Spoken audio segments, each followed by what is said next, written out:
I give you Craig Poxon.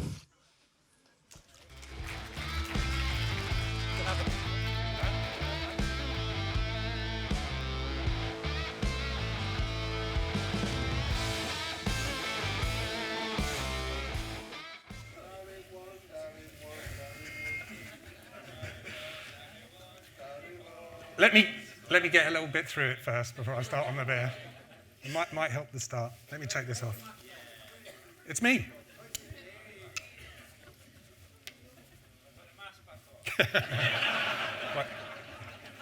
Won't make any difference. Good morning, everybody, and welcome to the AGM 2022. Thank you for the intro, Adrian. During the pandemic, that's behind us right now, okay? The phrase unprecedented reached unprecedented levels. Now that's over, isn't it lovely to be back together again? Yeah. But I'm not going to say that. Adrian's already said that. I'm not going to say that. All I'm going to say is I'm glad I'm doing this in person. It's really good to be back here. I got married in lockdown, or when lockdown was relaxed a little bit, or civilly partnered. So, thank you. Yeah, that's what my wife felt. So I'm just glad I got another opportunity to wear the suit. So. One other weird thing, before I go on, is everything being online before. Where's Lisa? Lisa, our finance manager, now acting secretary general. You joined us 2 years ago? 2 years ago. I think we had one meeting in person, so I've only met Lisa once, and then for the past 2 years, everything's been online. We took on a couple of independent non-executive directors, Rob Hartley and Joanne. Where are you two? They've moved around, they're trying to trick me. Stand up, please, so everyone can see you. These are independents, Rob and Joanne. Never met them before. Interviewed them online, recruited them online, every meeting online, so it's really nice to finally see you guys in person. So, thank you. So, there was a slide on the screen about the voting. Did everyone read that one? Last year, online, we did online voting for everything. It's all we could do. So just a bit of an explanation as to why we're doing it this way. As you'll appreciate, we had no idea what Boris was going to do for now. So we had to plan. We had to plan for the worst, expect the best. So the plan was to do what we did last year, use the online voting. It actually worked really well because it got a lot of people engaged in the process, which is what we want. So we did it again just in case we had to go virtual last minute. Thankfully, we don't, and we're here. But it's really difficult to tally that electronic vote with a show of hands in the room. It doesn't add up, which is why we're sticking with the online version for everyone that's in here, which seemed like a really good idea at the time. Now I'm not so sure. That's why we previewed it there with the information. So yeah, there's 10 minutes at the end where you get to vote. So I hope you've got your phones to hand, you've got the emails to hand. Click it, just logs you straight in and vote there. So it's going to be interesting. So good luck. Thank you. We published our review of the year yesterday. It's online. It's on website, on Facebook. Anybody had a chance to read it yet? Oh dear. You're going to say, read everything I'm going to say now. So only one person has it spoiled. There we go. And the accounts as well. They are on the voting website. There's a bundle of papers in there, so you should have seen those. And if you've got any questions, you'll have an opportunity to quiz our treasurer, Tash, later. This is our agenda for today. Just on the welcome, that was the welcome. Apologies for absence. Isn't it nice to be back together again so we can have apologies? John Smythe, Vice President, he's also our International Skydiving Committee delegate, and he is currently in Bucharest at the plenary there, representing us. And also Apple's sends his apologies as well. Declarations of any conflicts of interest. I won't get anybody to declare them here, but I will say that if you do have any, when you come to vote, you need to abstain from that item.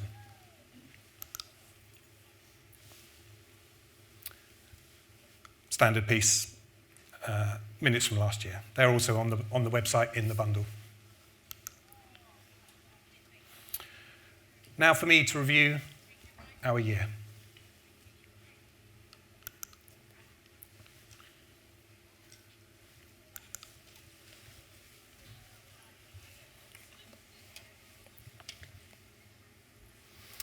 Sadly, we lost the following members and ex-members in the past year. Mike Collinson, Dave Waterman, Tom Boyle, Derek Thorne, Mick Linus, Barry Goodwin, Tony Oakes, Michael Roberts, John Boardman, Sergeant Rachel Fisk, Bob Vince, Alex Keane, Neville Hanson, and Donna Halliday. I'd now like to ask you to please stand if you're able and join me in 1 minute's silence as we remember those who are no longer with us.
Thank you. Please be seated.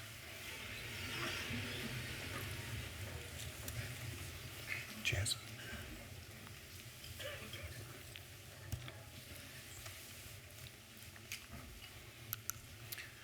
For the past few years, at this point, we've been saying it's okay to not be okay. And if you're struggling, please talk to somebody, get help. Very easy for me to say, for us to say, does it actually make much difference? You hear it a lot. So this year, I'm really pleased to say something is happening, something tangible. Not because of us, not because of British Skydiving, although we'd like to be involved. I'm sure everyone's aware of Taff. He's not in the room, is he? I would have heard him. Taff's doing a presentation today. Life happens to us, not for us. He's going to be covering a lot of things. He's going to be covering his own struggles and what he did to help him, and hopefully that might help some other people. So I'm really pleased, and I recommend people go and see Taff. He's in Conference Suite 1 at 3 o'clock.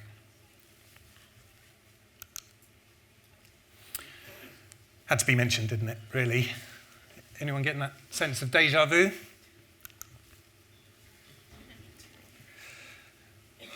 So we're no longer in Plan B. Boris has removed the restrictions, no legal mandate to wear a mask anymore,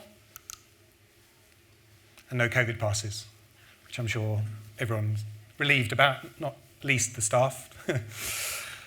But we know, or I think we can agree, it's probably a political decision as much as it is an epidemiological one. Still a large number of infections, hospitalizations, and sadly, deaths. So we would ask that people wear masks when they're moving around in the hotel. I can see we probably lost the argument on that one. There's a few people wearing them. So what I will say is I hope everyone's done their LFTs this morning, just so we can be as safe as possible.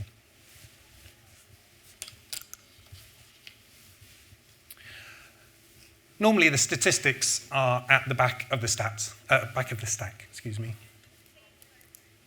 But anyone who knows me, I said it last year, love statistics, love numbers. And also, there are key performance indicators, and they give a great indication of how we as a sport are recovering from the pandemic. So firstly, membership. Added an average line this year. So the average is for pre-pandemic years, so up to 2019. So you'll see we had a big dip, obviously, because of the pandemic. And we see some recovery this year, which is good, but it's still 1,000 fewer than our average. So that's something that we will hopefully change. Hopefully a few of the initiatives I'm going to talk about today will affect that, will help that, and hopefully as the pandemic is put right behind us, people will start coming. The ones who are holding out will come back to us. If we look at the student provisional numbers, which are predominantly tandems, but also AFF and category system, I think we can see a better recovery, much closer to our average.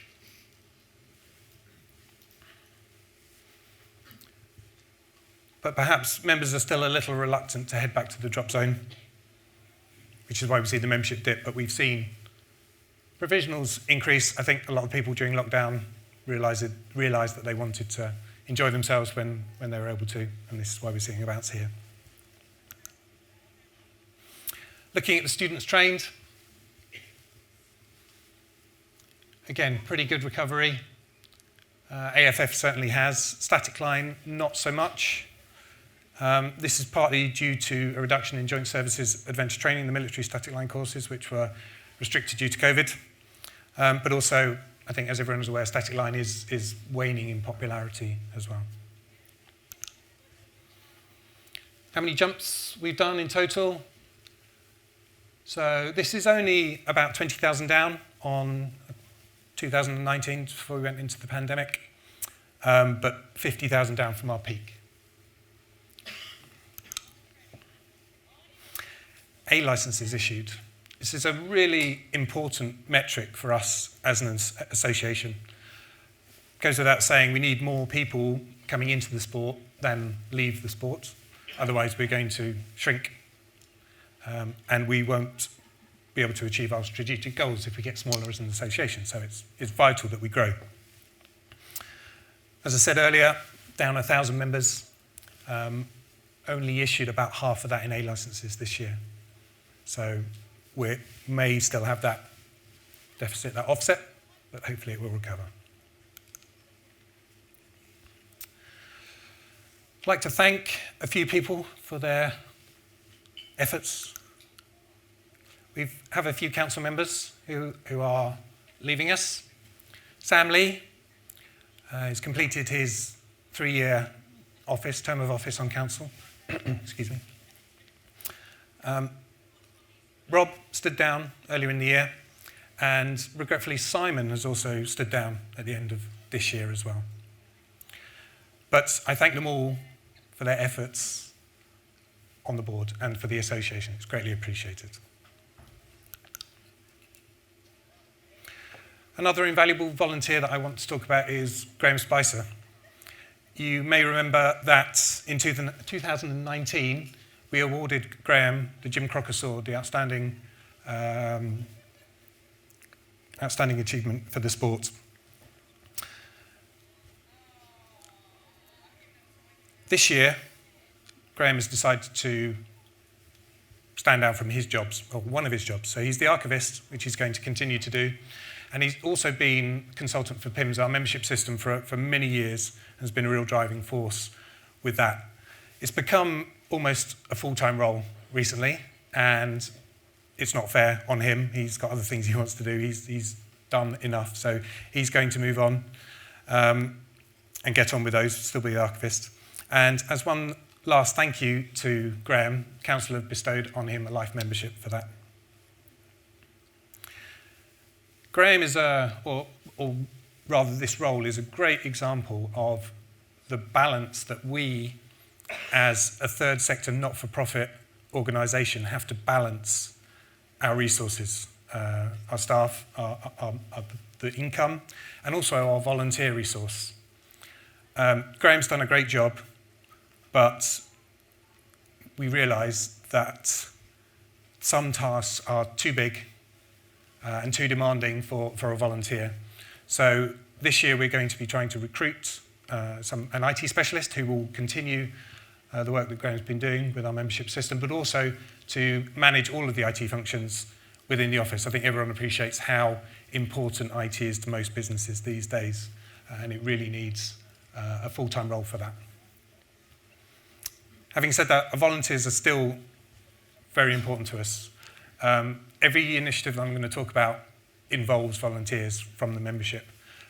We always need volunteers. We put out requests for volunteers regularly, Facebook, website, social media, magazine, but we always need more. So if anything you see today interests you, think you could offer assistance with, or you have any other ideas, please get in contact with us and offer your assistance. We'd be very glad of it.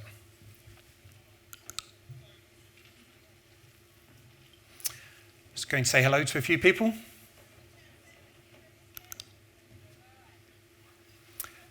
New council members. Because of the resignations that we had in the year, that leaves us with what's known as a casual vacancy. So rather than the 3 seats that we'd normally have during an election, we actually had 4. But there were only 3 nominees for those seats, so we didn't have an election. 2 of those people were on the table here with us, Mark, Vice Chair, and Tash, our Treasurer. And Mr. Bond, we've been expecting you. He returns. Good to see him back. So I said 4 seats, casual vacancies. Now we have another one. 2 casual vacancies. In our articles, it says, Council shall have the power to fill these casual vacancies in the elected members. Good governance recommends a maximum of 12 board members for effective decision making. We used to have 15. When we adopted good governance, we reduced that to 12. And with the 2 resignations, we now only have 10. So our effectiveness as a board is at risk. The chair's role, according to good governance and a lot of principles, is to ensure that all appointments create a board that is balanced, inclusive, and skilled. Now, my hands are generally tied on that because our election is a popular election from the membership for the majority of the seats. So we are at the mercy of people who stand or not and who get elected or not. That's slightly different for our independents. Our independents are recruited externally, so I have some control there, or the board has control over who we get there. Now I think we have an opportunity with these 2 casual vacancies.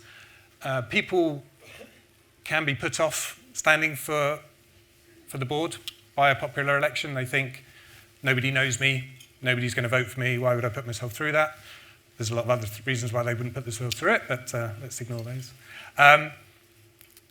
So I think we have an opportunity now to actively recruit what we need for our board. The board are currently going through an exercise to try and identify what gaps we have on the board, and we'll be advertising, but we'll also might be tapping a few people on the shoulder saying, have you considered standing for your board?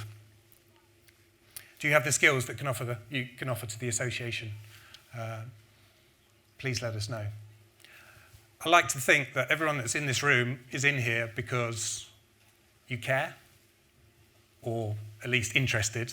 So I hope I'm preaching to the converted here, but from this audience there might be somebody who's interested. If there is, come talk to me and have a conversation. I'd also like to welcome 2 members of staff. Firstly is Nicola Hobday, who is our compliance officer. Nicola comes to us, Nicola's sitting at the front there. Nicola comes to us via Oxford University Press Compliance and currently completing her PhD, which keeps her very busy, as does the part-time work she does for us. She's managing our compliance program and training staff to comply with standards, regulations, and guidelines. And she's very busy at the moment working to bring all of our policies up to scratch. And yesterday she gave a very good talk to the drop zone operators about ethics and compliance. And I think we all learned something, and we're all going to continue to learn something. So thank you, Nicola. We also have Wendy Dewberry. Wendy wants to keep anonymous. She's shy. As you may know, Lisa Moore was our finance manager, and she is acting Secretary General now in Martin Shuttleworth's absence. So there was a lot of finance work that was unmanageable, really needed help. So Wendy has come on board excuse me, to help with that work.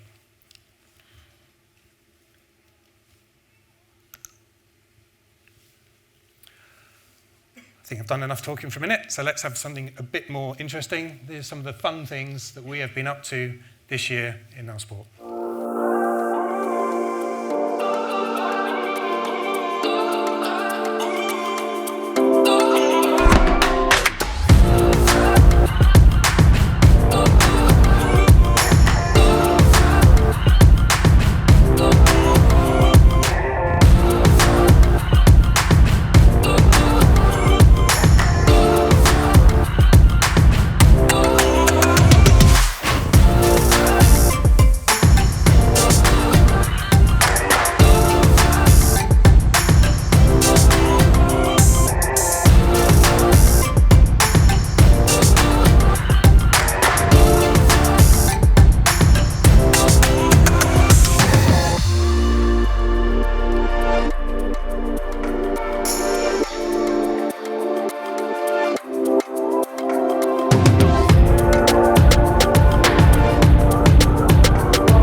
Great stuff.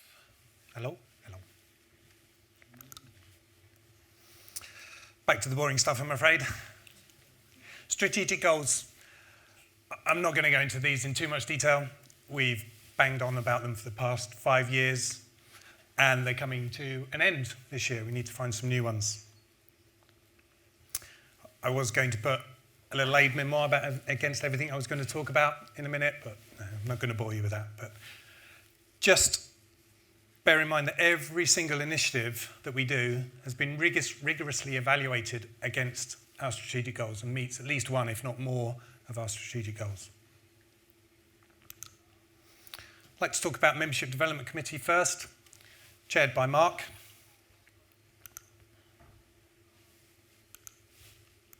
Sorry. Coaching Structure Working Group, we've been talking about this previously.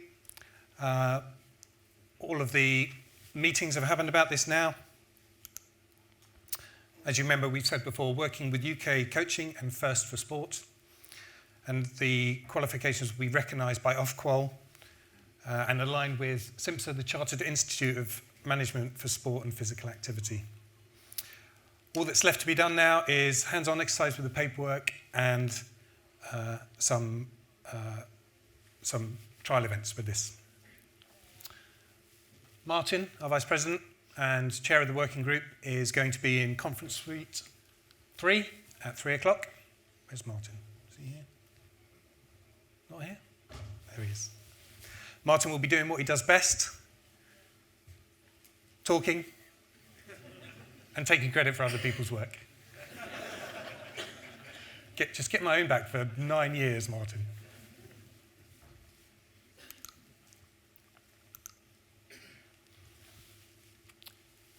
Equality, Diversity and Inclusivity Working Group, chaired by Mary Barrett, who is also chair of our Elite Performance Committee. The remit of the EDI Working Group is to ensure that all members and potential members can enjoy our sport without any fear of discrimination. In turn, that encourages people to our sport and keeping them in our sport. Vitally important, even without pandemic, but especially important now. I'd like to talk about a couple of the initiatives that the EDI Working Group have helped along. They ran a competition, Sky's the Limit, photography competition. I'm sure it's no news to tell if I say that less than 20% of our membership are female. So we ran a competition showcasing our amazing women skydivers to encourage more women into the sport and supporting those who are still in our sport to remain. There were many categories: public vote, judges' choice, celebrating newcomers, best overall female photographer, no limits be bold, and the Maverick Award. So plenty of categories to enter, plenty of prizes. Thank you to the sponsors, and congratulations to all the winners, and thank you for everyone who took part voting, submitting photos. I don't know if anybody's noticed just how many photos these days have this man's signature squiggle along the bottom of them. There's quite a few. There's plenty in this presentation and in our magazine, website, everywhere. Martin Skirbel is going to be giving a presentation at 2 o'clock, Conference Suite 3, where we can learn about camera flying. Now, I hope I got the pronunciation of Martin's name right. Was that right? Anyone confirm? I do have previous when it comes to pronouncing people's names. Moving on to A class. Bronze medalist winners are Team Entropy, Yuan Kerr, Mark.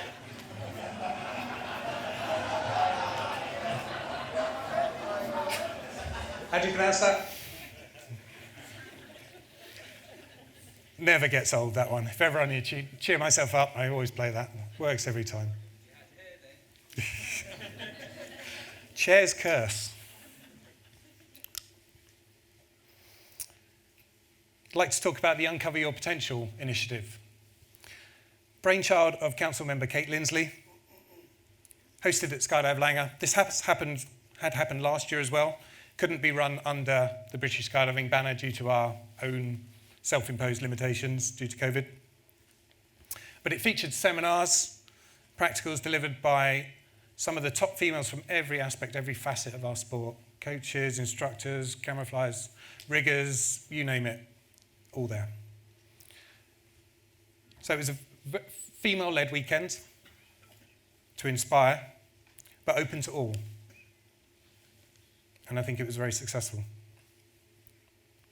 The weekend was funded in part by a reduction of NFTO sponsorship as part of the 2019 mediation agreement over potential funding discrimination. So thank you to them for that. Might notice Kath Leather in the top right-hand corner there, giving a seminar, What's Coaching All About? She's going to be in Conference Suite 1, excuse me. Should read my notes, at 1 o'clock.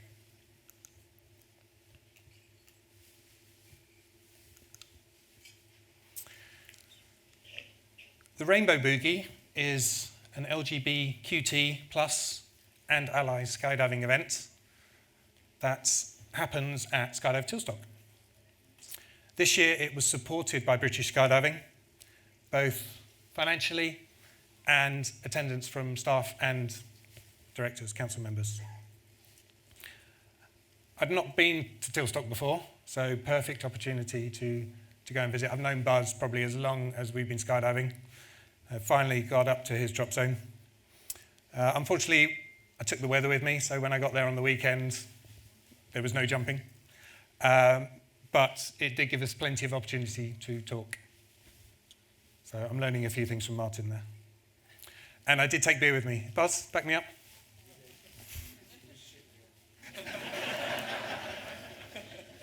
What? Brewdog? Heresy. A couple of publications the EDI working group have brought out. Let's get this right. Documentation, a guide to help embrace diversity and provide a welcoming environment for all without feeling intimidated on the possibility of getting it wrong. Also, visual guidelines supporting the visual standard for women in sport initiative developed by the Women's Sport Trust to create and use positive, powerful imagery of women in our sport to help ensure that they are seen positively and represented to newcomers. Kate gave a really good seminar about this to the drop zone operators yesterday. She'd done some research, been on a few drop zone websites and looked at the pictures, counted them up, looked at what the representation was. And the representation on the website is broadly similar to our population. But that's no good because that's only going to attract that part of the population. If we want to attract the ones that aren't in our, we need to represent those. And I think that was well received, well put across, apart from Tilstock, who've already got above average female representation at their drop zone. But everyone learned something, even us, British Skydiving, we need to look at our website and make sure that we follow these guidelines. But really good work.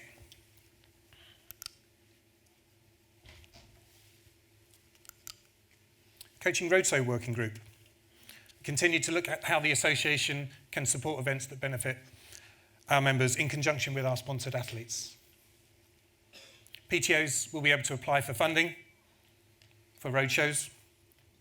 Look out for the development event scheme that's going to be publicised this year. We funded some pilot projects, one of which was Rookie Rumble, Brian Cummings' event, inspired by Skydive Chicago's Rookie Fest. British Skydiving funded this. We paid the expenses of all the coaches that attended, such luminaries as Martin Salisbury. Is that right? No idea. Anyway, there were some good coaches there anyway. Brian will be probably talking about this at 9 o'clock. Sorry, Brian. Anyone go? Good?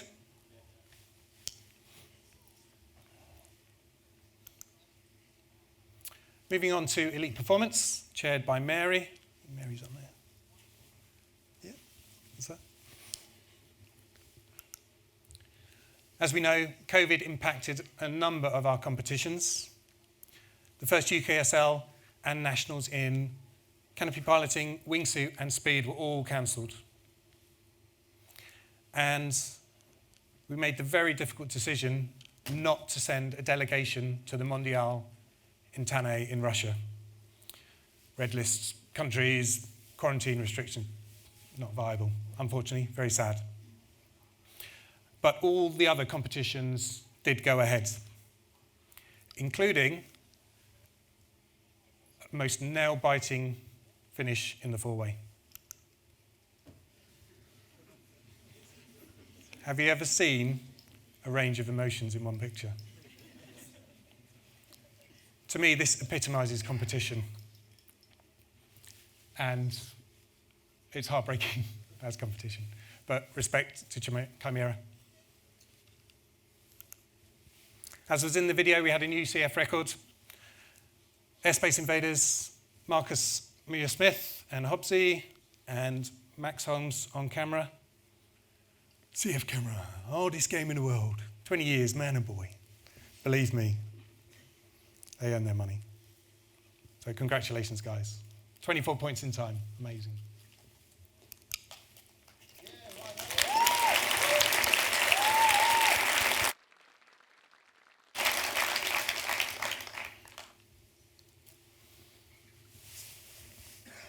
Need my prop for this one. Now I know what the free sunglasses are for. Got some new judges' uniforms, apparently. I don't know if anybody noticed them. Should have taken the label off. Also new medals with our branding, our new branding, lovely new medals. And we purchased in time back in 2020, but we didn't get to use it because we had no competitions. But now we can. Very fancy piece of kit, multi-panel events, multiple simultaneous events. Looking forward to using that. And also, thanks to In Time's generosity, we're able to lend it to Army Parachute Association for their nationals and also upcoming British Indoor Skydiving Association Championships.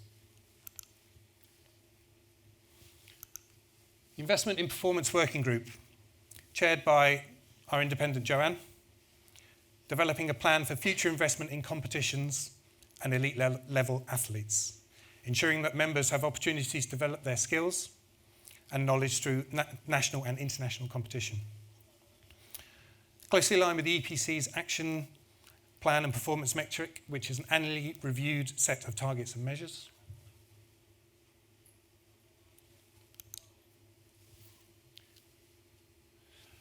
EPC are going to revert back to 6 meetings a year. So when we undertook good governance, we dropped from 6 meetings a year to 4 with the intention that a lot more work would be done in between. A lot more working groups, a lot more meetings happening. EPC have found that the pace of work and the decision making that's required requires them to go back to 6 meetings a year. We're all looking forward to competing internationally again after 2 years. We get to go back. This year it's in Eloy. First week is CP, and then the second week in late October, Formation Skydiving, CF, Artistic Speed and Wingsuit. And all our nationals are in place. Not quite. I think VFS is still outstanding, and the bids for that are going to be considered at the first EPC meeting of this year, next month. Difficult job, always a difficult job, especially this year. Balancing international meets, judges, drop zones and their events, and trying to keep competitors happy, not easy. There is going to be a competitors open forum, I think it's 4 o'clock this afternoon. Thank you to all the volunteers, all the judges, all the technical excellence advisors. And of course, drop zones, without whom competitions would not happen. Thank you. Finance Committee. Finance committee is relatively new, but what goes around comes around. We had one years ago.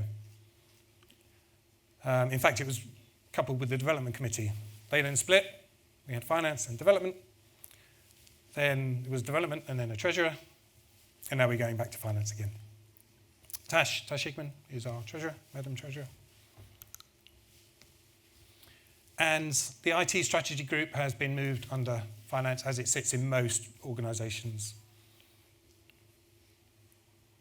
Just want to mention ITSG. One of the big tasks of the IT strategy group is PIMS, our membership system. And we're hoping, said this last year, phase 1 will be completed soon. It's going to be completed before the membership renewal season, which will allow us to move on to phase 2, which is the incident reporting, which will make Jeff's life much, much easier, and the drop zones. New expenses policy, enabling volunteers to understand how they're being reimbursed in advance. We've tendered for new auditors. Woo! Very exciting. I'm not going to talk about that. Don't know if Tash is going to, don't want to steal your thunder. Tash will talk about that. Everyone appreciates, probably, everyone, I presume most people travel to skydive, how important personal accident and personal liability insurance is when abroad, should the unthinkable happen. You'll all be aware it's become increasingly difficult to source travel insurance for skydiving. Very few people in the market these days. In a hardening market. Tash has been making efforts to try and resolve that problem. It's hard going, difficult. There's not much out there. In conjunction with our brokers, Romero, Sport and Leisure, and wider. Also been a bit distracted this year by other things, but it is a project that Tash wants to carry and continue with, so hopefully we'll have some news on that. But yes, might be difficult. Merchandising. Tried it before, often thought about doing it again. Things have changed these days. Modern just-in-time processes and drop shipping means we don't have to keep stock, so it becomes a bit more viable. So we're going to be looking at that again. We just need some decent designs. That's the key thing. So it's a good job finance are doing this, so I'm sure they've got some ideas. And also we're going to be doing it in conjunction with a PTO who has volunteered, who's got some experience producing T-shirts and things like that, so they'll be helping them. Thanks to us. Going to have to read this one. This one's a bit detailed, and I just want to make sure I get this right.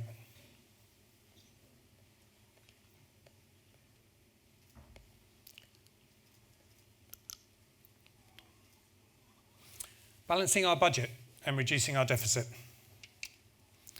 To June 2020, our deficit, or spend over income, was over £370,000. Thanks to prudent investments over the years, that in itself was not immediately catastrophic to us as an association. And those investments enabled us to support our PTOs through interest-free loans, which I'm very pleased to say are being repaid as per the terms, which is another great indication of recovery. To June 2021, our deficit was estimated to still be around £80,000. We can't continue to dip into our reserves, so we had to plan to break even in line with our strategic goals to ensure financial stability of the association. After asking the committees to tighten their belts, we reduced that further to £56,000, but still too much. In the past, our discretionary spend, our profits, if you like, our surplus, quite a large proportion is allocated to competitions as part of our strategic goals to promote the sport, to promote excellence, to bring people into the sport. We've moved recently to zero-based budgets, so rather than automatically giving blocks of percentages of money to the various committees, they now have to come to us, come to finance and justify it, and then we agree and the board agrees on it. So the belts were tightened to £56,000, still too much. So it left us with a really difficult decision. We had a raft of other initiatives that the other committees wanted to do, that need money to do those. Even if we scrubbed all of those initiatives, we still would have had a deficit. So we took the really, really difficult decision to not approve sponsorship for our elite athletes this year. We still funded their entry fees for the competitions, which is still a significant amount of money, but in order to do those other initiatives, we had to make that difficult decision. So it really hurt, really hurt. You know, and I'm not competing, but I know how important it is. But we're a fiduciarily responsible business, and we need to make tough decisions like that sometimes. Hopefully, we put ourselves in a strong position to return to this important strategy next year.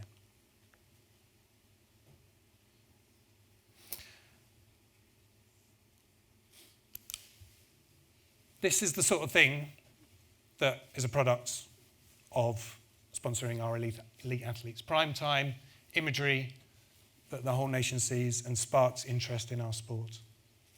And this is what we want to continue with. Appreciate only a minority of our members compete. And some people think that we are funding hobbyists to go and do their hobby, but I think that does them a disservice. Many of our competitors sacrifice a huge amount, put a lot of things on the line to represent us and our sports, and I think it's vitally important we support them. But it's a perennial issue. We'll continue to discuss it, and no doubt it will come back to the table again. And this is why working groups like the Investment in Performance is so important to help assist with this. Safety and training. Safety Jeff. Tragically, as you're all aware, we had our first fatality this year, first in 3 years. And I'm sure everyone joins me in sending our condolences to Rachel's family and friends. The Board of Inquiry investigation continues, and they'll publish their complete findings and recommendation in due course.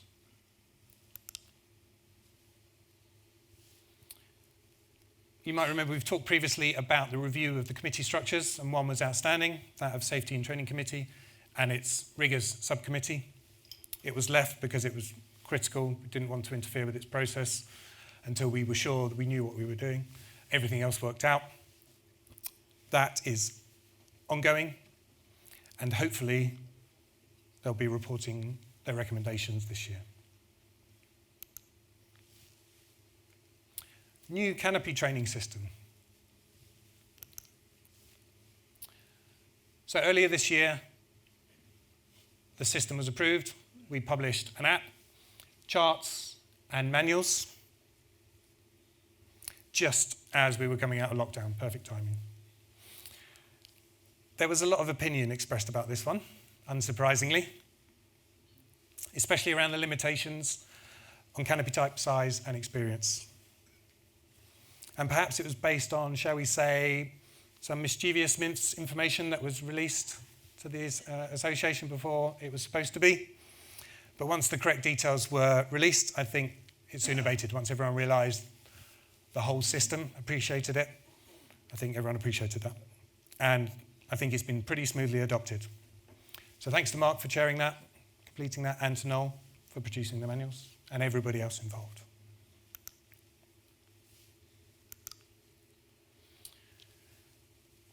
Instructor and rigging courses review, chaired by Kate, reviewing that they are fit for purpose. Kate sent out a survey to all our instructors and riggers. Over 100 people responded to her survey and spent an average of 40 minutes responding to that survey, which I think shows how comprehensive it was, how detailed it was, how important it was as well, that people were prepared to take that time to fill that in. Some quite revealing results from that survey, and they will be fed back in to the courses and other policy areas. The courses structure and training syllabi are also being reviewed and compared with other national governing bodies. Changes are likely to be introduced after further work and approval by STC.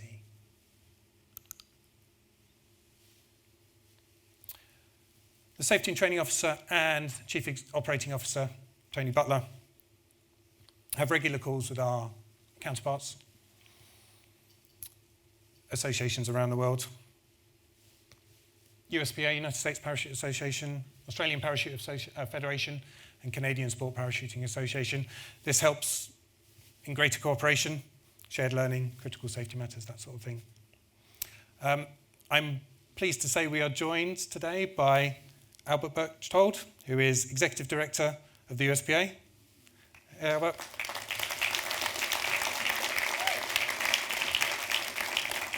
And also Ralf Schusser, who is the Managing Director of the Deutsche Fallschirmsportverband.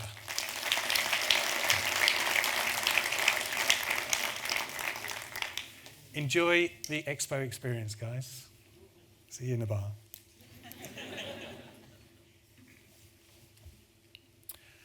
Another impact of COVID was we couldn't operate instructor courses. Once we started to get back to it, big backlog of courses. Jeff has been very busy the second half of this year, running around the country, catching up on those. 79 of 109 candidates have earned their ratings in the second half of the year. Thank you, Jeff, for doing that. Apologies to Fern for keeping away from home so much, but it is greatly appreciated. And of course, thank you to all the drop zones and thank you, Fern. Thank you to all the drop zones and the instructors, examiners as well, without whom we could not run those courses. I think I'm almost done. You'll be pleased to know. Skydive The Mag. Goes without saying, thank you, Liz, again. Another cracking year of magazines. Starter Mag has been refreshed, and another great calendar. Thank you very much.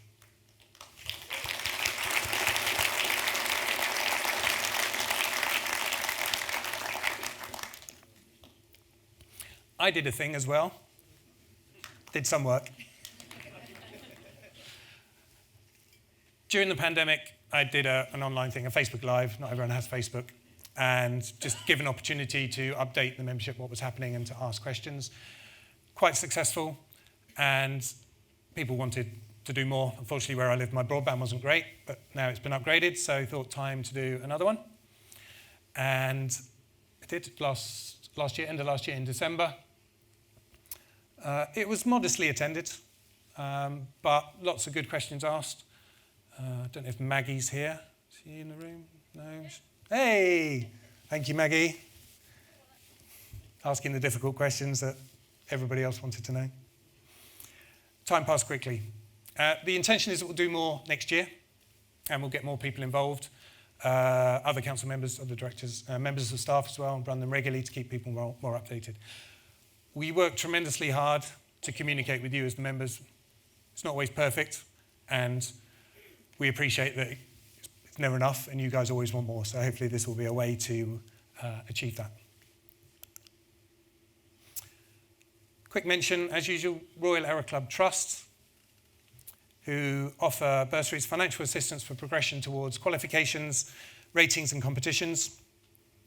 This year, again, very successful. 13 of the 27 bursaries awarded went to British Skydiving members. I should say these are people under the age of 21 are eligible for these, and if you've had one previously, up to the age of 24. It really is free money to help you with your skydiving, so please apply.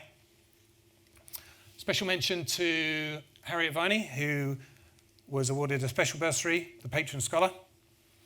Jo Lily Foster, who received the George Farha bursary, and also Morgan Wilkins, who was awarded our own dearly departed Jim Crocker's bursary. Congratulations, guys. Closing date for entries, 31st of March of this year. Application forms are on the website. Talk to your chief instructor. They will help you with the process and get those forms in, but please do it. Normally, I'd talk about our Royal Aero Club Award winners. This year, sadly, we don't have any to report, but we will be presenting previous year's winners with their medals today because they weren't able to. There was no presentation for them due to COVID when they won theirs. The future. Crystal ball time. So our current strategic plan, I mentioned it earlier, I mention it every year, comes to an end this year. So we need to set our plan for the next 5 years. So hopefully the board will be getting together for a strategy day early this year, where we can set those, and I look forward to boring you to death with them next year. I mentioned sustainability last year, and I hope this forms part of our strategic goals. Just like how critical it is to our planet, it has the knock-on effect of being critical to our sport as well, if it's to survive.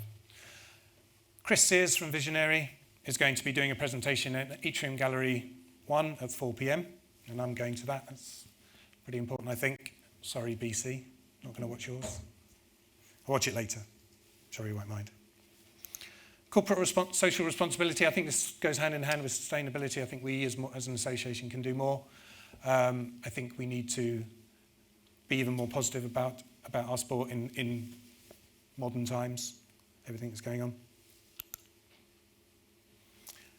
Staffing review. Our independent Rob Hartley is chairing the Future Resource Planning Working Group. If you reappoint him in item 10, that is. Hopefully you will. And it's reviewing long-term staffing and resource structures requirements. Meeting monthly, and it's hoped that they will present their recommendations to the board in the summer meeting of this year.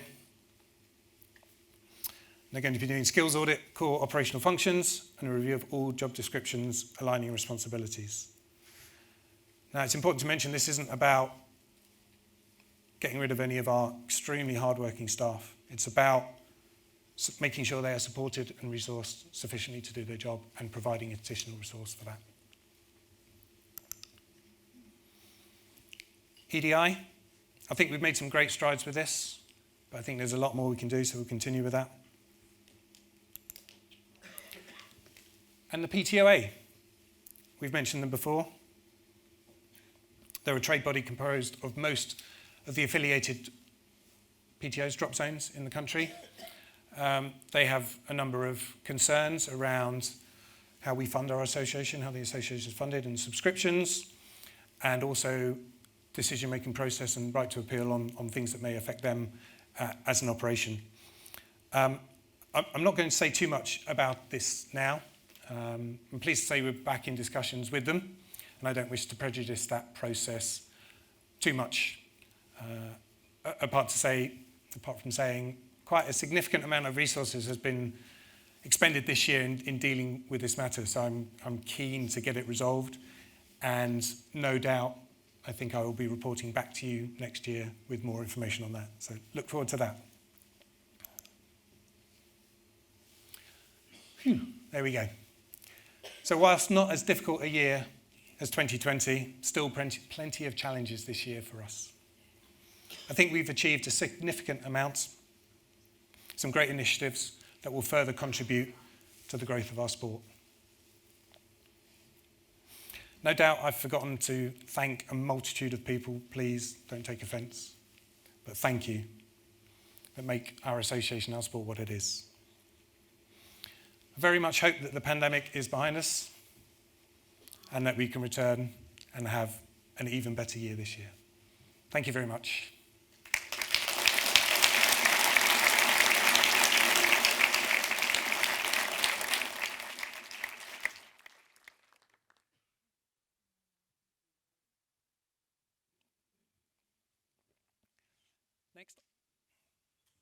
Next item. Hello? Hello? Thank you. Next item on the agenda, to receive and adopt, if approved, the statutory annual report of directors and the annual accounts. Does anybody have any questions? Sorry, does anybody have any questions about my review first, I should ask?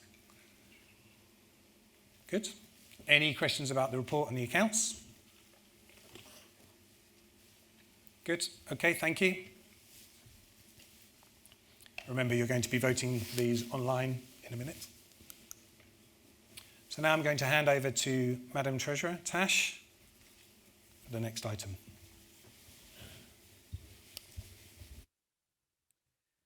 Thank you, Craig. Are these on? Yep. Excellent. We've had the same firm of auditors for about 20 years. We've had no problems with the auditors. However, in keeping with best practice and good governance, PLCs need to change their auditors every 10 years. And we felt that after 20 years, perhaps it was time that we looked at who we should appoint as our auditors. And as a reminder to those who are not familiar with this process, the role of the auditor, who is appointed by you, the members, is to provide you, the members, an opinion on the financial statements that we, the directors, prepare.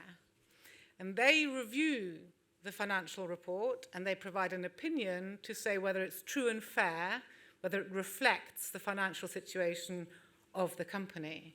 And for that reason, it is very important that the auditors are independent of the directors, because otherwise there is a risk that they just say it's true and fair, even when it isn't. And the purpose of auditor rotation, changing auditors, is to ensure that this independence is maintained. So after 20 years, very happy years with Haynes Watts, this year we put the audit out to tender. We invited 4 firms, including Haynes Watts, to tender for the audit. We received 3 tender documents, and the Finance Committee reviewed these tenders under a range of criteria, including the size of the firm, their experience with non-profit companies, their EDI policies. We wanted to make sure that we worked with an audit firm that had the same attitude to equality, diversity, and inclusion that we have. So that was an important factor for us. We tried to find a proxy for sustainability and settled on proximity to the office, because actually the closer they are to us, the less petrol is spent when they come and visit us or when we go and visit them. Based on those criteria, the Finance Committee recommended to the board, who unanimously supported this recommendation, which I'm now making to you, the members, to appoint Rowley's, a local firm in Leicester, to be the auditors of British Parachute Association Limited, trading as British Skydiving. So I hope you are content with the approach that we've taken and agree to appoint Rowley's as your auditors who report on how well we have reported our financial position to you.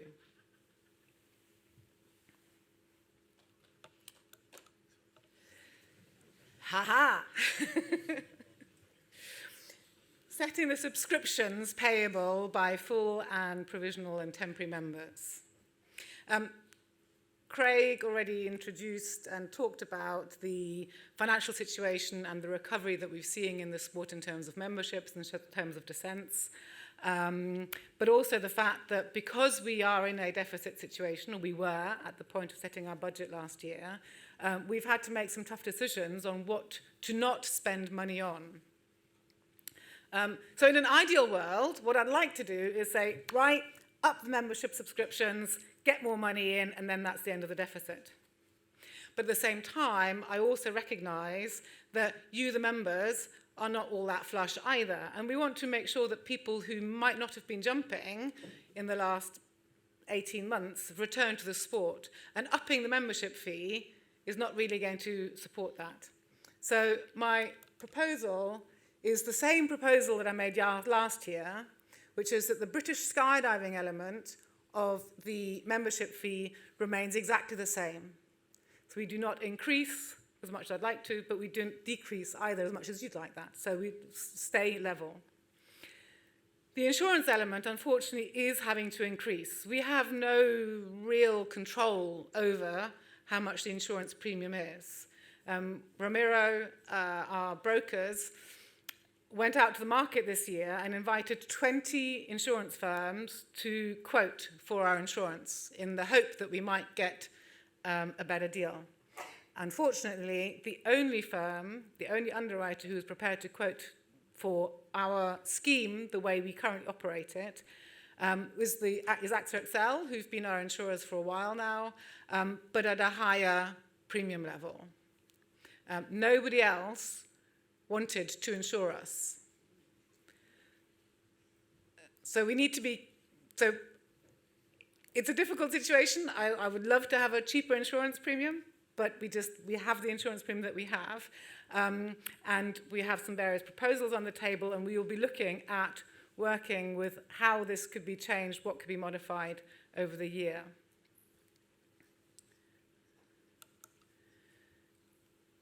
this gives you an indication of how our overall membership, the amount of money that you transfer to us, has changed over the years. The red bar being the insurance section. And you will see that actually it has come down from a real peak that we had about 15 years ago, and it is now starting to come down. However, the insurance market is hardening.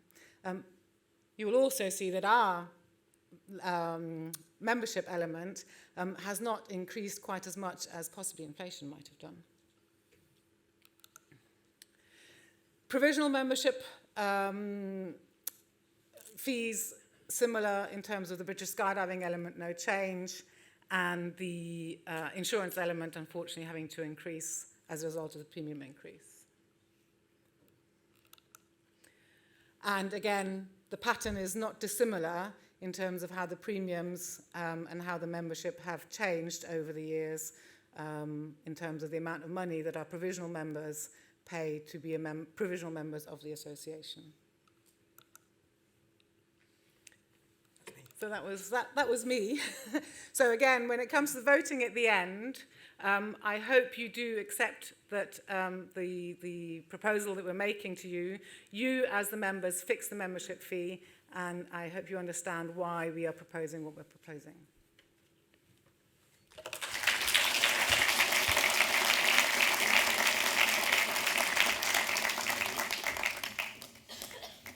Thank you, Tash. Just to come up a couple more formal pieces. Just to receive the results of last year's not election, as I've already said. Mark, Adrian and Tash back on the board for 3-year terms. Agenda item number 10, to receive and vote on the recommendation of Rob's reappointment to the board. I don't know if you remember last year, I talked about it when Rob was appointed. He was filling a casual vacancy for an INED role, and that had 1 year left. So we appointed him last year for 1 more year to fill that role, and now he's kindly accepted to stay on for another 3 years, which we very much appreciate. So we would like the membership to approve that. So this is a unanimous recommendation from the board. Rob's been doing a lot of good work this year, and we'd really like him to continue and keep him around. So vote on that one, please. So that's it. Closing the formal proceedings of the annual general meeting. Great to see everybody. Adrian's already said it. Thank you to our sponsors for the day.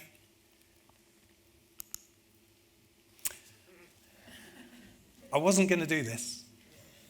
This is Martin's thing. You might remember the rogues gallery he's had over the years of people in the bar. I wasn't going to do it because I didn't have any photos, really. I was going to get some tonight and then maybe see if I had some. Somebody's put a hashtag this year. Maybe it's been up there before. Giuseppe, thank you. Do I need that last drink? Hashtag. Never look a gift horse in the mouth. Scrolling through social media this morning.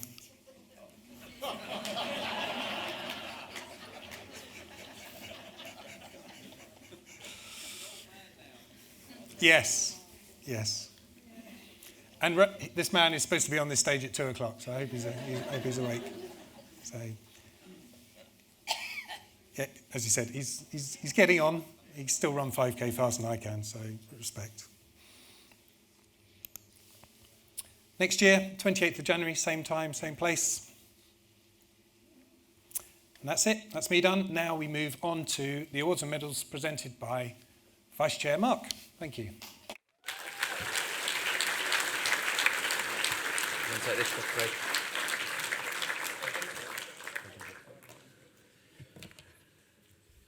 Okay, guys, the way that we're going to do it then, when you, those of you that are coming up to receive an award, if you come up that side of the stage, get your award, shake your hands, quick photo, over there, quick photo again, and then back. We're going to try and make this as quick as possible, so good efficiency all the way. When it comes to the competition awards, when there's like the four-way or some of the competitions where we do all the different categories, I'll read out all the winners, and then they all come up, and then a big round of applause, rather than a round of applause for every individual winner and waiting for that to finish till I can read up the next one. You'll get the hang of it as we go along. Okay, the important ones to start with, though.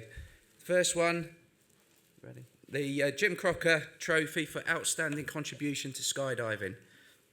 For their lifetime's dedication to our sport, Council is delighted to award the British Skydiving Jim Crocker Outstanding Contribution to Skydiving Trophy to David and Angela Hickling.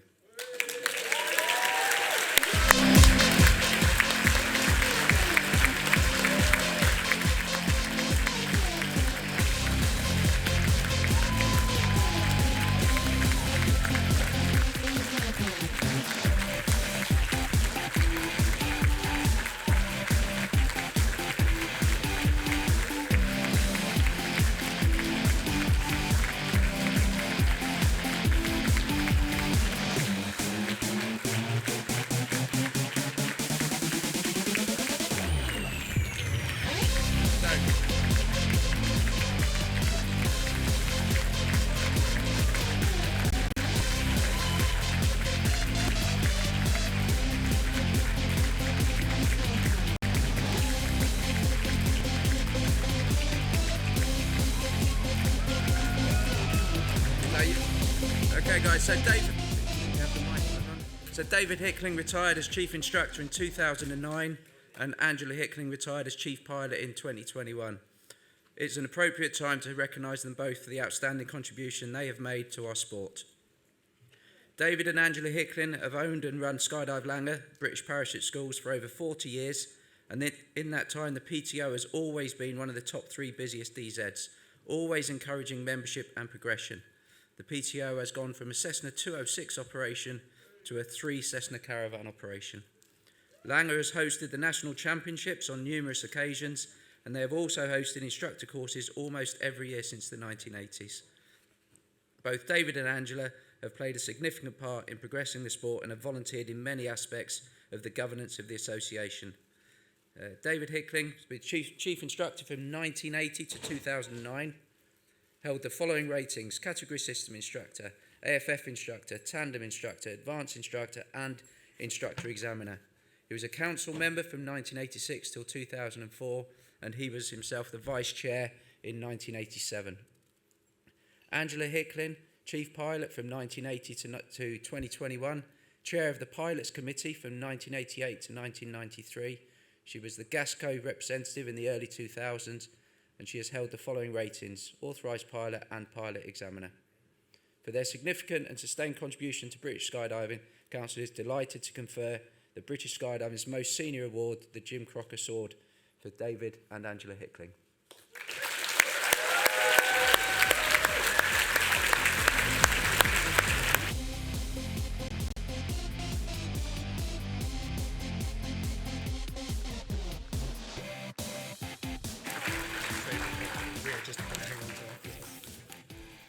And the presentation of this impressive sword trophy will also take place at the Royal Aero Club Medals and Awards ceremony at the RAF Club in London in May 2022. Which brings me on to the Royal Aero Club Awards. In 2019, we were fortunate to have 3 British skydiving members who were awarded a silver medal for the Royal Aero Club for outstanding achievement in aviation. Unfortunately, because of the COVID pandemic, the Royal Aero Club were unable to hold the awards ceremony in 2020. It gives me great pleasure, therefore, of inviting Max Hurd, Dane Kenny and Martin Soulsby to the stage to receive their awards on behalf of the Royal Aero Club.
Instructor of the Year Trophy 2021.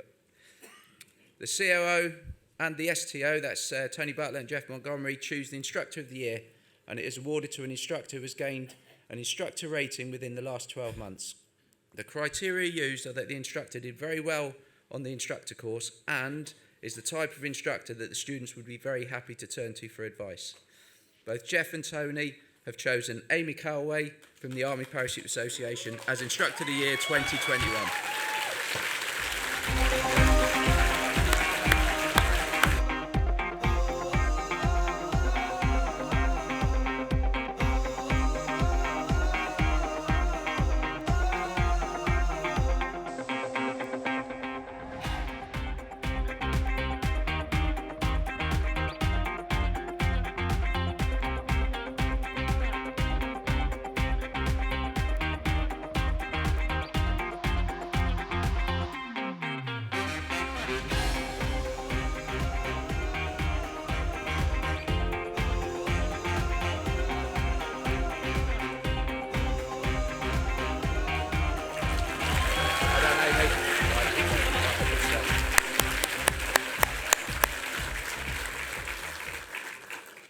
The Mike Ford Trophy for the new Skydiver of the Year 2021. Chief instructors or advanced instructors nominate the new Skydiver of the Year. The criterion used is that a relatively new skydiver is nominated who has progressed well during the last year and is also considered to be a valuable member of his or her club. The nominee for the Mike Ford Trophy started jumping in April 2021 and completed their AFF in early summer. They were hooked immediately, and from that day on, they would turn up at the drop zone every day, despite the weather, to jump or to do whatever jobs they could do to make enough money for their next jump. If there are no rigs to pack, the nominee would be seen refueling aircraft, helping out around the DZ, emptying the bins, doing every single job they could find. Despite the weather always being against them, their enthusiasm never waned, and they completed their 50th jump on the last jumping day of 2021. I'm pleased to announce that the recipient of British Skydiving's new Skydiver of the Year award for 2021 is Kian Moore from the Army Parachute Association.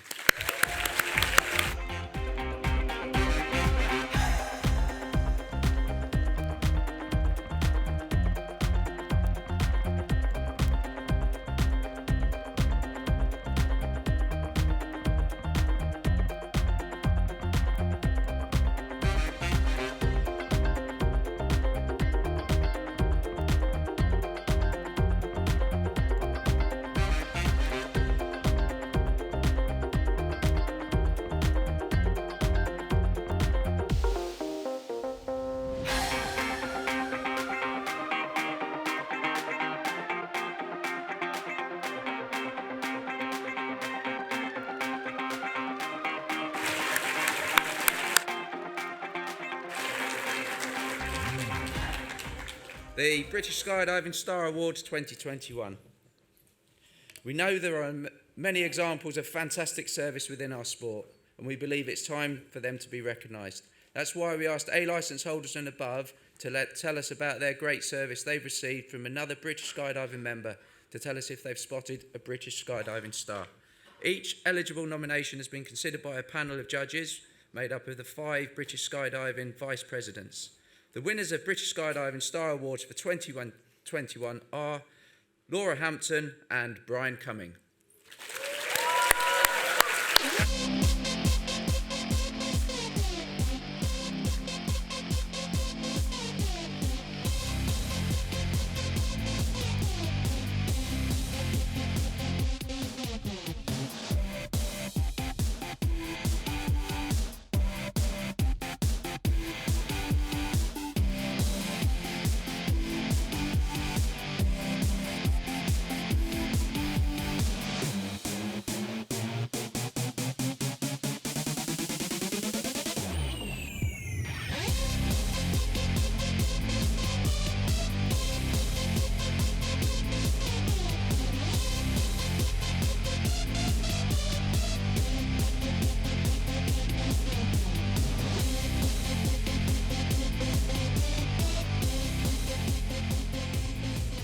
Okay, next one will be the judges' certificates, but before I go on to that, I've been asked to remind you all that the closing for the voting will be in the next couple of minutes.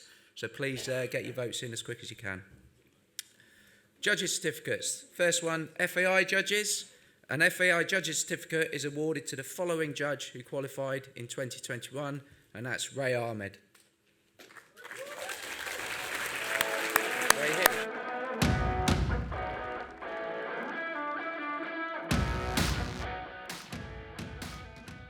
National judges' certificates are awarded to the following judges who qualified in 2021.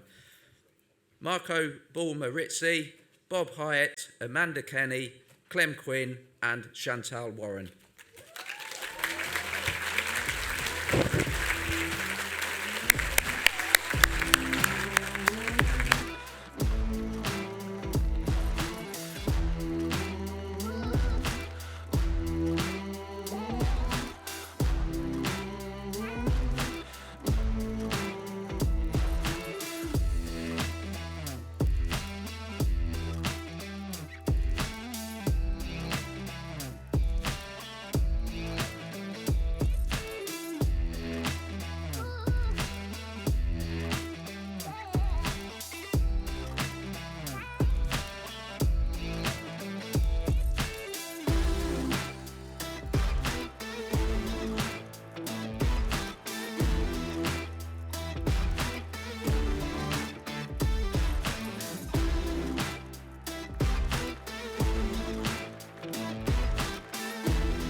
Jump and freefall certificates. So a 10,000 jump certificate and 144 hours of freefall time certificate awarded to Yolanda Lee.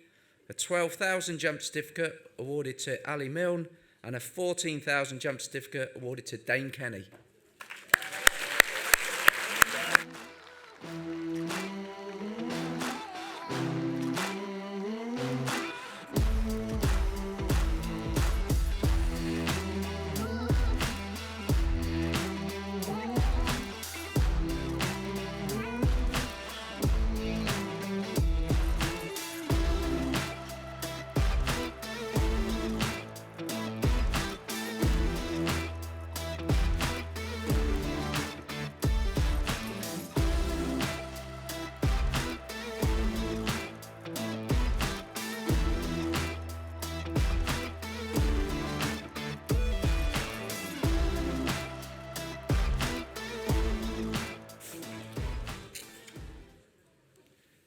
Coming on to the competition awards now for the UKSL.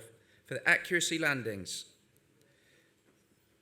The Sport Accuracy Landings Champion in Junior class, gold medalist, Sebastian Kaminski. Sport Accuracy Landing Champion, Intermediate class gold, Stuart Turner. Sport Accuracy Landing Champion, Senior class, Jared Morris. And Senior Overall Accuracy Landings Champion, gold medalist, Les Carroll.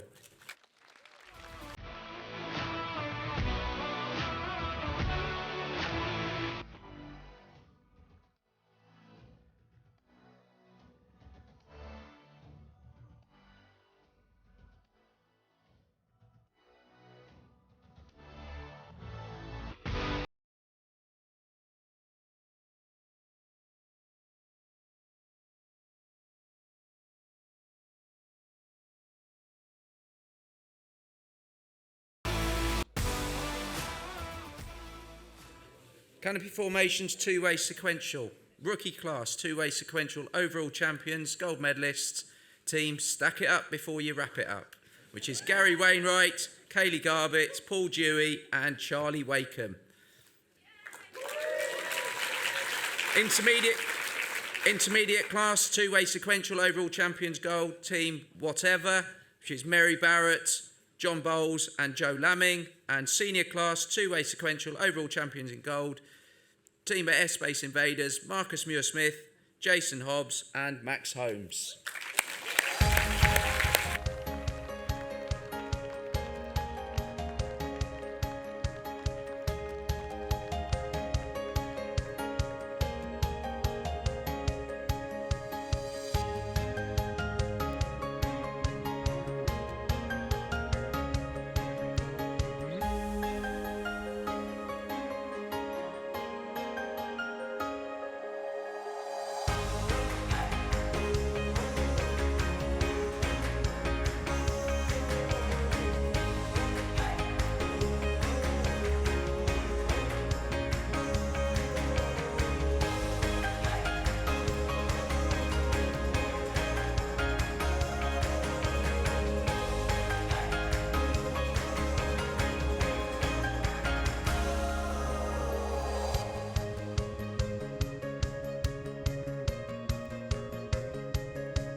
Canopy formations, four-way sequential. Senior class four-way sequential overall champions, gold medalists, Team Airspace Invaders, which is Marcus Muir-Smith, Jason Hobbs, Wes Guest, Simon Perry, Max Holmes and Charlie Wakeham. Canopy formations, four-way rotation, Senior class four-way rotations, overall champions, Team Kart Crash, Peter Hughes, Richard Dixon, Kevin Cassidy, Andrew Bate and Nigel Hodgkinson.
On to formation skydiving.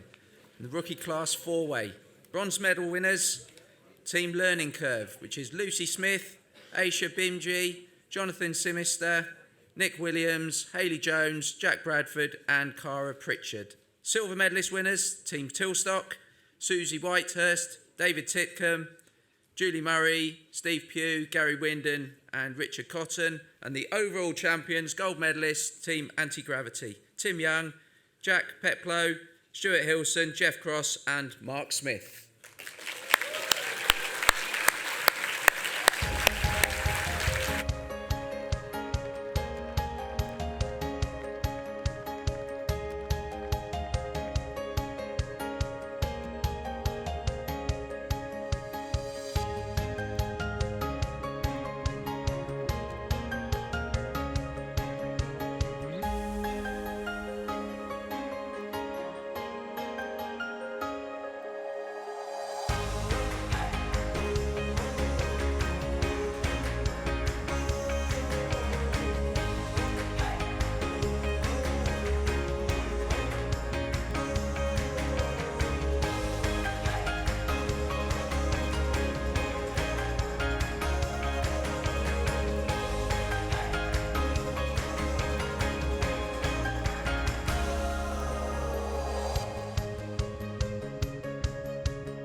Coming on to the four-way single A.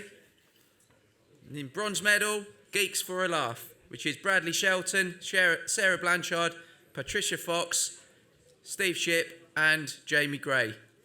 In bronze medal, and I have to say this one carefully, Team Ice, Bank, Mice, Elf. But if I did say it faster, which I'm sure is what they want me to do, it would say I spank myself, but I assure you I don't. Which is Ian Adam, Ross Walker, Vince Adams, Wendy Smith and Dave Curtin. And silver medalists, winners, Lucy Davis, Daniela Hurt, Tanya Quigley, Claire Briggs, Luke Gale, which is Team Grenade, I'm not quite sure what they want me to say there. But the overall champions in gold medal, Team Sons of Zeus, which is Frank Millerick, Matt Botwright, Liam Donovan, Ryan Clark and Daniel Hurst.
Moving on to the four-way AA class. Bronze medalist winners, Team Silver Linings, Jordan Bate, Phil Taylor, Fabrizio Colonna, Nick Cook, Kyle Scoyles. Silver medalist winners, Team Forerunners, Vera de Ruyter, Alex Santal, Kevin Ainley, Adam Pentraz, and overall champions, gold medalists, Team Voltage, Say Hughes, Stacey Briggs, Gemma Perkins, Amy Calway, Stephen Campbell, and Dave Curtin.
And onto the four-way AAA class. In bronze medal, Team NFTO, which is Anna Hicks, Sian Stokes, Vanna Parker, Julia Swallow, Simon Brentford, and Catherine Curtis. In silver medal, Team Pumas, Matt Cumming, Jodie Lee Foster, Paul Wilcock, Derek Cornelius, Jack Bradford, and Paul Rimington. And the overall champions, gold medalists, Team Chimera, which is Laura Hampton, Sarah Ashworth, William Cook, James Woods, and Peter Harries.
Take over. Yep. Yeah. All yours. That's it, guys. Thank you very much, Mark, for presenting those awards. Thank you to Trudy for preparing them for Mark. One thing I forgot about casual vacancies, anybody interested in council, we're just about to go and have our first meeting. So if you do have an interest, come along. We're in the Worcester room, which is past the toilets, past the lift, I think, in the hotel, past the bar, yeah. Come lubricated if anybody's interested. Everyone have a great day. Thank you very much. Enjoy yourself and see you next time.